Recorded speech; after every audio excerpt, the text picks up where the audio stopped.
नमस्कार, मैं हूं शशि तुषार शर्मा और आप देख रहे हैं चुनाव आज तक। बिहार में सत्ता परिवर्तन के साथ ही लव कुश समीकरण एक बार फिर से सुर्खियों में है। माना जा रहा है कि लव कुश समीकरण को साधने के लिए बीजेपी ने नीतीश कुमार को एनडीए गठबंधन में शामिल किया है। बीजेपी लंबे समय से लव कुश समीकरण को साधने की कोशिश में थी। आखिर क्या है ये लव कुश समीकरण और बिहार की सियासत में इतना महत्वपूर्ण क्यों है? आज की चुनावी क्लास में हम इसी पर चर्चा करेंगे। साथ में ये भी बताएंगे कि करीब 4 महीने बाद होने वाले लोकसभा चुनाव में इसका क्या असर होगा। तो आइए सबसे पहले जानते हैं कि लव कुश समीकरण है क्या। बिहार के मुख्यमंत्री नीतीश कुमार कुर्मी समुदाय से आते हैं, वहीं नए नवेले डिप्टी सीएम बने सम्राट चौधरी कोयरी समुदाय से आते हैं और इन दोनों जातियों के समीकरण को लव कुश समीकरण कहा जाता है। बिहार में हुई जातिगत जनगणना के मुताबिक कोयरी की आबादी 4% से ज्यादा है, वहीं सूबे में करीब 3% आबादी है कुर्मियों की। दोनों को अगर मिला दिया जाए तो करीब 8% का वोट बैंक चुनावों में निर्णायक साबित हो सकता है।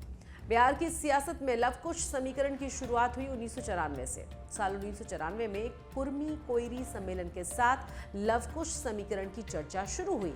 बाद में इसी आधार पर समता दल की नींव पड़ी, जिसमें नीतीश कुमार के साथ जॉर्ज फर्नांडिस, उपेंद्र कुशवाहा, शकुनी चौधरी, दिग्विजय सिंह, पीके सिन्हा ये तमाम लोग शामिल थे।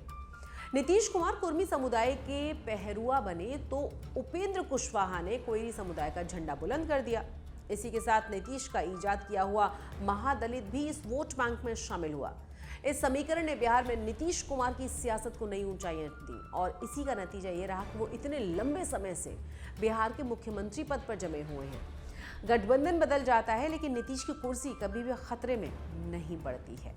नीतीश के एनडीए में शामिल होने के बाद से लव कुश समीकरण एक बार फिर से मजबूत होता हुआ नजर आ रहा है। नीतीश के महागठबंधन का हिस्सा बनने के बाद से बीजेपी इस फॉर्मूले को साकार करना चाहती थी। इसीलिए उपेंद्र कुशवाहा से लेकर आरसीपी सिंह तक को बीजेपी ने अपने साथ कर लिया था और सम्राट चौधरी को प्रदेश अध्यक्ष बना दिया था। नीतीश की विश्वसनीयता पर सवालिया निशान के बावजूद बीजेपी उन्हें एनडीए में शामिल करने को इसलिए राजी हुई। नीतीश के लव कुश के इर्द गिर्द बीजेपी ने दलित और ईबीसी यानी कि अति पिछड़ा वर्ग को साधने की रणनीति बनाई, जो लोकसभा चुनावों में उसे बिहार की सभी 40 सीटों पर जीत दिला पाए। बिहार में ईबीसी की आबादी 36.01% है। ये समुदाय हमेशा से नीतीश कुमार का वोट बैंक रहा है। 2014 के बाद से समुदाय का पहला बड़ा हिस्सा पीएम नरेंद्र मोदी की तरफ झुका है।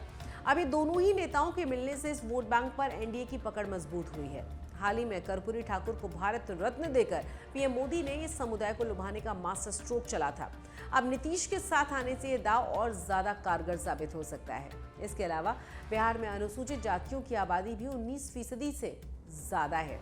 इनमें सबसे ज्यादा पासवान, रविदास और मुसहर हैं। एलजेपी के दोनों ही गुट चिराग और पारस का पासवान वोट बैंक पर कब्जा है। इस सब के अलावा जीतनराम मांझी की हिंदुस्तान अवाम मोर्चा भी एनडीए का हिस्सा है और इस तरह अनुसूचित जातियों का करीब 10% वोट बैंक भी एनडीए के पाले में जा सकेगा। बीजेपी ने सम्राट चौधरी के साथ विजय कुमार सिन्हा को डिप्टी सीएम बनाकर अगड़ा पिछड़ा समीकरण को भी साधने की कोशिश की है। बीजेपी को उम्मीद यह है कि कोयरी कुर्मी के अलावा पिछड़े समुदाय की अन्य गैर यादव जातियां भी एनडीए के साथ आ सकती हैं। इसमें बनिया, सोनार, भाट, घटवार जैसी जातियां शामिल हैं। अगड़ी जातियों में ब्राह्मण, भूमियार और राजपूत को मिलाकर करीब 10% वोट है। इनके अधिकांश वोट हैं बीजेपी को मिलते रहे हैं। दरअसल नीतीश और बीजेपी ने लव कुश समीकरण के इर्द गिर्द सामाजिक समीकरणों का ऐसा ताना बाना बुना हुआ है जो एनडीए को लोकसभा चुनावों में 50% से ज्यादा वोट दिला सकता है। 2019 के लोकसभा चुनावों में बीजेपी को 23.58, जेडीयू को 23.81, एलजेपी को 7.86 और उपेंद्र कुशवाहा की राष्ट्रीय लोक समता पार्टी को 3.66% के वोट मिले थे। कुल मिलाकर 56.91% होता है ये। एनडीए को उम्मीद यह है कि राम मंदिर निर्माण, जातीय जनगणना और मोदी लहर के बीच एनडीए को राज्य में फिर से 50% से ज्यादा वोट मिल सकता है। उम्मीद है आपको हमारा ये वीडियो पसंद आया होगा। चुनाव से संबंधित तमाम जानकारियों के लिए चुनाव आज तक आप देखते रहिए और हाँ, हमारे चैनल को अगर आपने सब्सक्राइब अभी तक नहीं किया है तो इसे सब्सक्राइब करना बिल्कुल मत भूलिए। नमस्कार।